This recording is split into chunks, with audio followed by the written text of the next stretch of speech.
Olá, como estamos na Semana da Páscoa, achei por bem falar para vocês um pouco sobre as Páscoas da minha infância, né? Que elas tinham duas conotações, assim, uma religiosa e uma popular, né? A religiosa era terrível, né? Significava um dia, uma tarde, por exemplo. Sexta-feira Santa era um dia que a gente não podia rir, não podia ligar o rádio, não podia falar alto, e às 3 da tarde se ia para a igreja, que era a igreja de Nossa Senhora da Glória, essa aí, em Blumenau, na Garcia, onde se vivia praticamente um pesadelo de terror por conta das torturas que haviam infligido a Jesus Cristo 2000 anos antes, né? Era tanto terror, era uma via sacra que se fazia, que durava muitas horas, que naquela noite eu nem conseguia dormir. Eu ficava revendo aquelas imagens terríveis de Jesus rodeado o mais possível, né, até a morte. Como tem uma imagem aqui.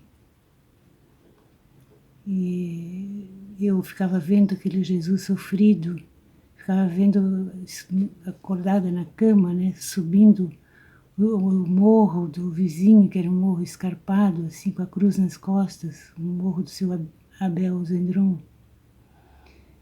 E era uma coisa que se fazia, que eu não acho saudável para uma criança passar por aquilo, né?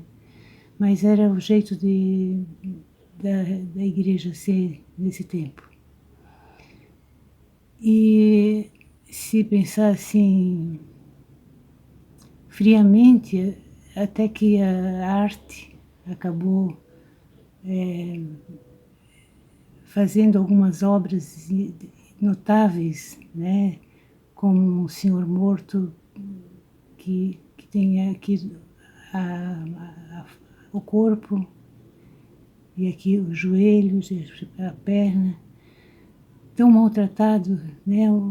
Esse Senhor Morto, ele está numa igreja em Salvador, na Bahia, tão maltratado que e tão rico, porque esse sangue todo é feito de rubis, que a gente pensa assim, a que ponto chegou o homem, assim, de valorizar a tortura, né? Tanto é que hoje ainda temos pessoas que valorizam a tortura e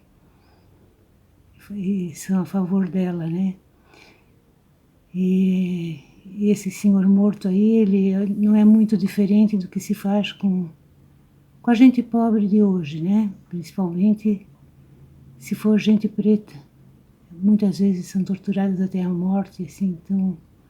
Então tinha esse lado tétrico da Páscoa, mas ao mesmo tempo tinha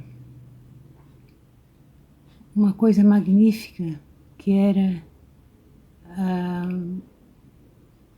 o lado popular, né, da minha cultura, pelo menos, que durante semanas e antes da Páscoa começava assim a iluminar tudo, né? A gente ia enfeitando ovos de galinha recheados de amêndoas com amendoim e açúcar, ou amendoim e chocolate. E essas coisas que a gente fazia sumiam durante a noite. Um ser misterioso chamado coelho aparecia e levava tudo embora, né? Assim, a gente fazia ovos desse tipo, ou desse, né? E o coelho levava e escondia na toca dele.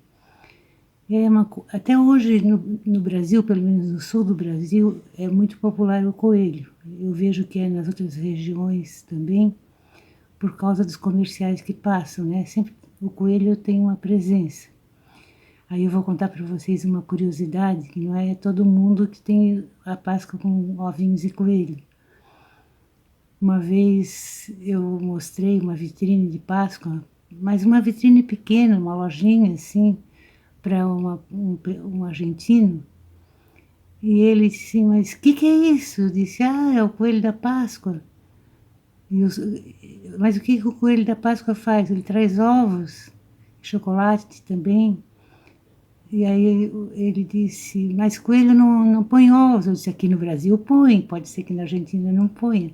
Então tem coisas assim que o mundo é muito diverso, né? Temos sempre que pensar nas diferenças culturais com as quais convivemos a toda hora na vida, né? E fazíamos também cestinhas com papel crepom, ou papel celofane, ou papel de seda picotado, como essa cestinha que aparece agora. Se uma criança fosse mais abonada, ela teria uma cestinha de vime, como essa outra, que ela poderia usar em diversos anos, né? A mesma. E na manhã de Páscoa, era a manhã de glória. O terror que a gente tinha sentido na igreja ficava para trás, e era a gloriosa manhã de quando o coelhinho vinha para trazer todas aquelas coisas que ele tinha escondido, trazer para a gente. A gente acordava já com aquelas coisas espalhadas pelo jardim, pelo quintal. Quem tinha animais, na minha casa só tinha galinhas, mas elas não escapavam das traquinagens do coelho. Quem tinha vacas ou outros animais, também o coelho fazia a mesma coisa. Ele pintava uma galinha branca, de repente ficava azul ou verde. Passava anilina, né? Porque a anilina não faz mal para a saúde dos bichinhos. Meus primos, por exemplo, tinham vacas e essas vacas amanheciam toda manchada de diversas cores e tal. Então, eram manhãs encantadoras essas de procurar as coisas que o coelho deixava, né? Então, o dia de Páscoa era um dia de brincadeiras, de fazer cidades com os chocolates, com as casquinhas, com as cestas, e umas crianças iam brincar nas casas das outras e continuava aumentando as cidadezinhas de chocolate e tal. Eram tempos muito bonitos. Pena aquela Sexta-feira Santa amarga, que deixava marcas. Eu penso assim que não deveria se deixar uma criança passar por aquilo que era uma Sexta-feira Santa desse tempo, né? Não sei como é hoje. E a Páscoa continua fazendo um grande sucesso porque eu vou falar só de uma cidade, Pomerode, no Vale do Itajaí, aonde se faz uma festa de Páscoa tão grande que a árvore de Páscoa de lá, essa que aparece aí agora, é a maior árvore de Páscoa do mundo, com direito a lugar no Guinness Book, tudo mais, né? Então, vou aproveitar para desejar Feliz Páscoa para vocês. Nosso espaço está acabando.